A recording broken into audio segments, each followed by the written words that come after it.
In this video, we will look at how you can get the best score when writing Writing Task 2. So, let's begin. Now, if we want to get the best score possible when answering Writing Task 2, it is important that we understand everything about the writing exam itself. So, the writing exam itself lasts for 60 minutes. And in those 60 minutes, you are expected to answer 2 writing tasks.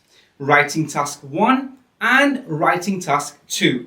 Now, Writing Task 1 should take you around 20 minutes, and that leaves you with 40 minutes to answer Writing Task 2. So, what should we be doing in those 40 minutes? In your Writing Task 2 essay, you should write 4 paragraphs. Each paragraph should be for a specific purpose. So, for example, the first paragraph is the introduction paragraph. The second and third paragraphs, they are called the body paragraphs, and we will talk more about these paragraphs in a moment. And the final paragraph is known as the conclusion paragraph. So, what do we put in these paragraphs to get the best score possible? So, let's start with the introduction. Now, the introduction paragraph is the first paragraph of your whole essay, and the purpose of the introduction is to explain to the examiner what the whole essay will be about. So that means that by the time the examiner has read the introduction, they should know exactly what to expect throughout the whole essay. So how can we do that? Well, first of all, it is important to know that your introduction paragraph should be short, clear, and straight to the point. So how short should it be? Well, my advice would be to keep your introduction paragraph around 30 to 40 words. So let's look at an example of what a good introduction paragraph should look like. So here's an example question, and we will be using this question throughout this video. So, it is becoming increasingly popular to have a year off between finishing school and going to university. What are the advantages and disadvantages of taking a gap year? Now, let's read our introduction paragraph. So, there are many positives and negatives of taking a gap year between school and university. This essay will discuss the benefits and drawbacks of taking time out during studies. Now, this introduction paragraph is great. It's 2 sentences long and it's exactly 30 words. If you wanted to, you could make this paragraph a little bit longer, but to be honest with you, it's fine as it is. Okay, so now let's look at this paragraph in a little bit more detail. So, there are 2 sentences here. The first sentence, this is called the statement sentence. And how do we write a statement sentence? Well, every Writing Task 2 question will always have a statement sentence in the question. And all you need to do is just reword this sentence in your own words. So for example, if the question states, it is becoming increasingly popular to have a year off between finishing school and going to university, all you have to do is just reword certain words in this sentence using synonyms. So your sentence will go from, it is becoming increasingly popular to have a year off between finishing school and going to university, to, there are many positives and negatives of taking a gap year between school and university. Now, in the second sentence that you are going to write, all you have to do here is just explain to the examiner what this whole essay will be about. And here's how you can do that. So the question asks us to discuss the advantages and the disadvantages of taking a gap year. So you can just write something like this. This essay will discuss the advantages and the disadvantages of taking a gap year. But the problem with this sentence is that it seems a little bit lazy. And here's what I mean by that. It's very clear that I've just used majority of the words from the question itself and just copied and pasted them in my own essay. So again, all you need to do here is just pick keywords and use synonyms to replace these words. So we can use synonyms to replace some of the key words, and now our sentence will become something like this. This essay will look at the benefits and the drawbacks of taking time out between your studies. Now, that's all you have to do in your introduction paragraph. Write 2 sentences. Sentence 1, the statement sentence, and sentence 2, explain to the examiner what the whole essay will be about. Now let's look at paragraph 2 and paragraph 3. And these paragraphs are known as body 1 and body 2. And the reason why they are referred to as the body paragraphs is because these 2 paragraphs should take up the majority of your whole essay. So now on your screen is an example of the body paragraphs. So here, as you can see, there are 2 body paragraphs. And let's look at why there's 2 and not 1. And to do that, we need to look at the question again. So the question says, it is becoming increasingly popular to have a year off between finishing school and going to university. What are the advantages and the disadvantages of taking a gap year? So the question is asking us to write the advantages and the disadvantages of taking a gap year. So we need to write the advantages in one paragraph and then the disadvantages in another paragraph.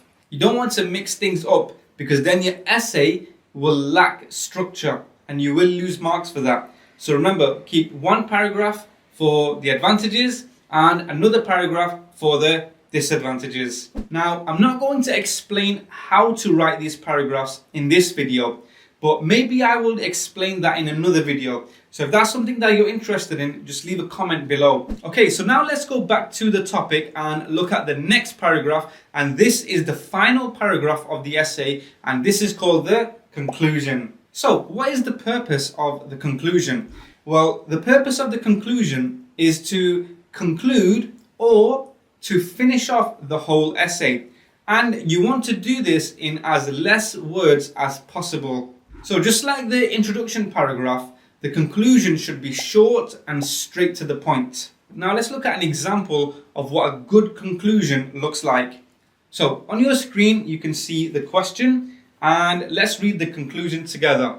To conclude, although there are many disadvantages of taking a break from education, the downside of temporarily leaving education for a short-term benefit clearly outweighs the positives of taking a gap year. Now this conclusion paragraph is brilliant. It's short, it's 32 words long, and it's straight to the point. If you look carefully, you'll notice that it's only 1 sentence long. Now, if you wanted to, you could separate this and make it into 2 sentences, and that would be fine. But for this example, I've just kept it as 1 sentence. So, how do we write the conclusion? Well, it is a good idea to always start this paragraph with either to conclude or in conclusion.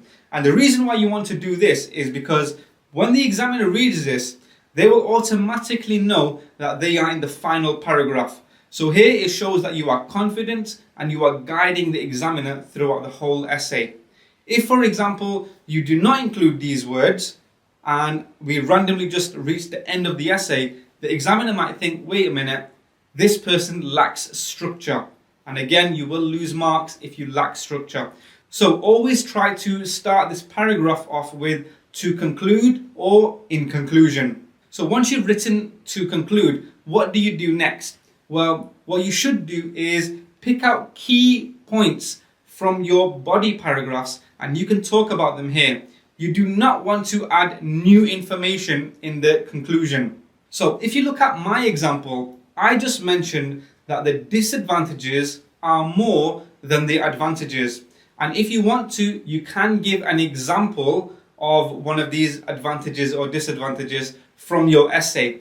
But whether you give an example or not, that will most likely depend on the word count.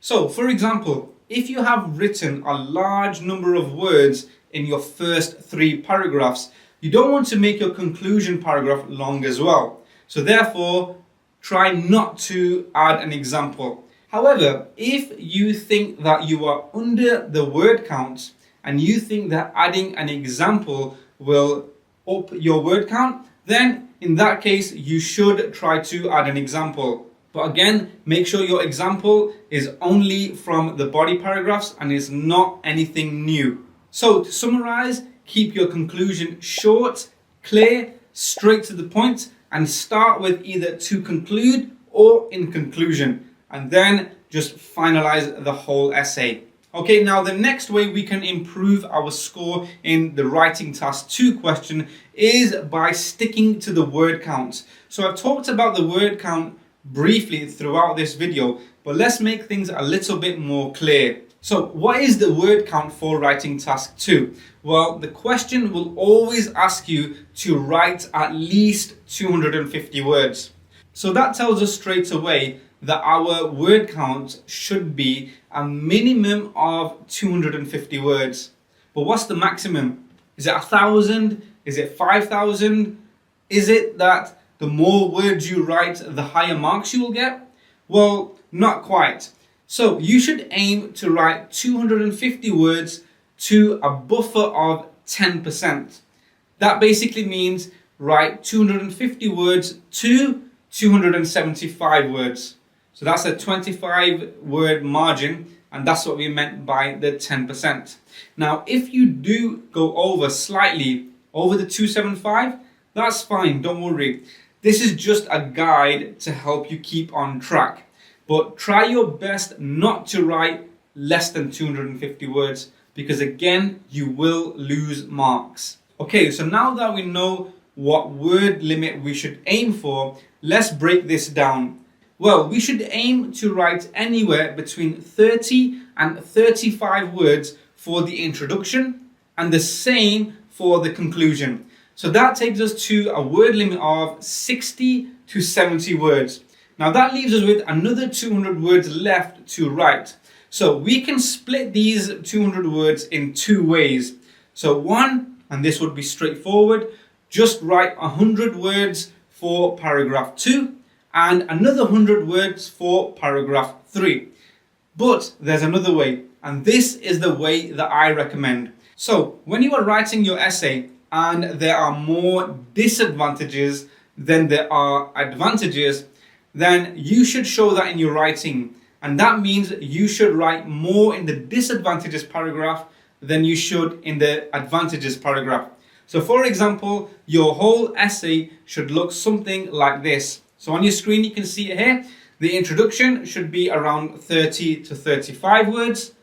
Body paragraph 1 should be anywhere between 70 and 100 words. Body paragraph 2 should be anywhere between 100 and 130 words. And then paragraph 4, the conclusion, is the same as the introduction. Now again, I would like to remind you that this is just a guide. Don't worry if you are slightly above this or slightly below. The main aim here is to make sure that you don't go below 250 words. Okay, now another way that we can improve our writing, and this is my favorite way, and that is to use synonyms. So what are synonyms? Well, synonyms are words or phrases that mean the exact same thing as another word. So for example, let's look at the word advantages. A synonym for this is a benefit, positives, or you could even use the phrase another great reason. So for instance, you could write a benefit of traveling is, and then talk about the benefit, and then you could write another great reason why people like to travel is, and then you could just add another answer.